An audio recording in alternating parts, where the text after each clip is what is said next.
Euh, alors, je voudrais d'abord, avant de passer le micro à l'interne, parce qu'on a un petit 5 minutes de retard, passer la parole aux personnes à distance, car je pense qu'il y a des questions qui n'ont pas été posées tout à l'heure et on n'en a pas pu avoir des réponses peut-être. Et Myriam, est-ce que tu nous entends? Oui, oui, oui. Alors, est-ce que Oui, tu peux nous parler de quelques-unes des questions qui ont été posées à travers le hashtag? Et on va voir si on peut oui. discuter de cela. Voilà. Alors, il y a une question qui dit, est-ce qu'il existe une taille critique des équipes fonctionnant en ligne startup? Un taille critique. Alors, est-ce qu'il y a quelqu'un ici qui a une réponse déjà à cela? Moi, j'ai pas de réponse, mais on a nos pratiques au CNED. La taille minimum, c'est une Il y a une personne, autre question sur la un taille entrepreneur. aussi. Quelqu'un sait-il pourquoi 5 Attends, clients, c'est attends, on a une suffisant? réponse. Attends, on a une réponse Je réponds de à la Jean question ici sur en la interne, taille et puis après on critique. reprend la question. Voilà, réponse à la taille critique des équipes. Donc, la taille minimum, c'est une personne. C'est le cas de l'entrepreneur tout seul. La taille maximum, c'est un peu dur à dire. Ce qu'il faut, c'est qu'il y a toujours une personne qui porte la vision. On a eu des projets sur lesquels on fonctionnait à deux, avec un qui avait la vision et l'autre qui lui servait de sparring partner, vous savez, comme à la boxe, celui qui tient pour que le boxeur s'entraîne, il lui tape dessus. Et là, c'était plutôt l'inverse. C'était celui qui a la vision, des fois, il fait des hypothèses, il a des idées un peu farfelues, et l'autre en face, il est là pour démolir ses idées. Mais dans tous les cas, il démolit ses idées simplement en lui disant, si tu crois que ton idée est bonne, prouve-le-moi. Donc, va voir des clients qui vont le prouver. Donc, 1 et 2, ça marche bien par équipe. OK. Myriam, Oui, oui, oui, oui. les autres questions? Oui, il y a une question aussi sur le nombre de clients. Pourquoi est-ce que 5 clients suffisent en fait? Ah, ça c'était par rapport à la première vidéo, je pense. C'est ça? Oui. Alors, est-ce que quelqu'un a déjà une réponse à ça? Alors, dans la conférence, il explique que la réponse est dans son livre. Alors, il faut Voilà. acheter son livre Donc, de Jake mais Knapp. je pense peut-être qu'il dit que si 5 ou 4, même 4 personnes vous disent déjà que ça les intéresse pas, même si c'est un petit échantillon, ça fait quand même une grosse proportion de gens qui ne veulent pas le produit et ça valide un petit peu le fait que votre produit n'est pas attendu du tout. Et j'imagine que Après, 5, c'est un numéro aussi qui peut mettre à avoir une majorité. Voilà. Voilà. Il n'y a jamais de Voilà, 50-50. Voilà. Myriam, d'autres questions? Oui. On arrive aux questions ici après. Oui.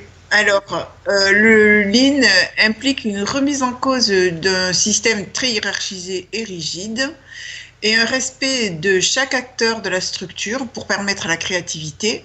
Est-on prêt? Point d'interrogation. Est-on prêt en parlant de peut-être quelqu'un qui travaille peut-être chez nous ou peut-être ailleurs? Est-ce qu'on est prêt en France ou est-ce qu'on est prêt dans une grosse organisation? Moi, j'aimerais bien répondre à cette question personnellement. Je pense que dans la première vidéo qu'on a vue aujourd'hui, qui parlait de comment appliquer les méthodes Lean dans une grande organisation, dans une organisation de taille. Oui, je pense qu'il y a des choses à faire, il y a des initiatives à prendre à l'intérieur de plus grandes structures qui permettent de libérer les personnes. Je pense qu'aussi, il y avait quelque chose qui m'a marqué tout à l'heure. Dans la deuxième vidéo, c'était peut-être celle-ci, où on parlait de, transparence, et deux, vous, les managers, il faudra que vous laissez la place à vos équipes à s'exprimer à travers le travail. Donc, enlever les freins. Je pense que c'est des messages qu'on a eus ce matin. Peut-être d'autres personnes auront d'autres choses à dire par rapport à ça. Une autre question? Non, voilà, c'est tout pour l'instant. D'accord, on a une question ici, dans la salle. C'est plus pour réagir par rapport aux 5 clients. Moi, je trouve ça un peu aberrant de se dire qu'on se base que sur 5 clients, parce qu'il faut être sûr que l'échantillon soit vraiment homogène. Par exemple, pour l'idée des hôtels, si on est dans un hôtel avec une cible particulière au niveau des clients, ça peut être aussi pour le robot un autre hôtel qui est peut-être aussi intéressant pour leurs clients, enfin en tant que client pour l'achat du robot, mais ils n'ont peut-être pas le même profil de client. Donc je trouve que 5, ça fait court au niveau de l'homogénéité. Voilà. Oui, c'est intéressant. Par contre, c'est intéressant pour le retour, voilà, pour avoir des questions et des questionnements. Mais de là à valider le projet sur 5, ça me semble un peu court quand même. Voilà, la manière dont je comprends les choses, c'est que finalement, si on est capable de tester avec 5 clients en une semaine, ça veut dire que peut-être qu'en 10 semaines, on aura testé avec 50 clients.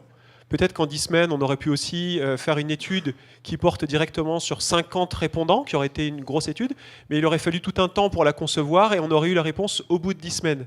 Et du coup, on aurait eu une seule cartouche qu'on aurait tirée avec le fusil. Alors qu'en faisant un test plus petit, avec si possible 5 clients, après s'il peut y en avoir 10, pourquoi pas, j'en sais rien, mais du coup on pourra ajuster de semaine en semaine. Mais pour moi, il ne faut pas s'attendre à avoir une réponse définitive dès un premier test fait avec 5 clients. Il faut dire, voilà, on a des indices, on a des éléments de preuve, mais qui sont des éléments faibles et qui ne viennent se consolider les uns les autres que quand on en aura répété, que des pistes. Voilà. Mais on accumule des pistes, l'intérêt c'est de les accumuler le plus tôt possible pour pouvoir ajuster le tir au fur et à mesure, plutôt que de se lancer dans une grande étude de marché qui va livrer peut-être des résultats, ou peut-être qu'on n'aura pas réussi l'étude de marché, mais que longtemps après. D'accord. Je vais arrêter les questions là. Posez vos questions à travers le hashtag. On reprend, je vais reprogrammer ça. On avait dit 11h25, c'est dans 3 minutes. Donc, je vais me remettre 11h40. Ça vous va? Il y a du café à l'extérieur. Pour tous ceux qui sont à distance, c'est le temps d'y aller vers votre cuisine et vous faire un café. Voilà. Et à tout à l'heure.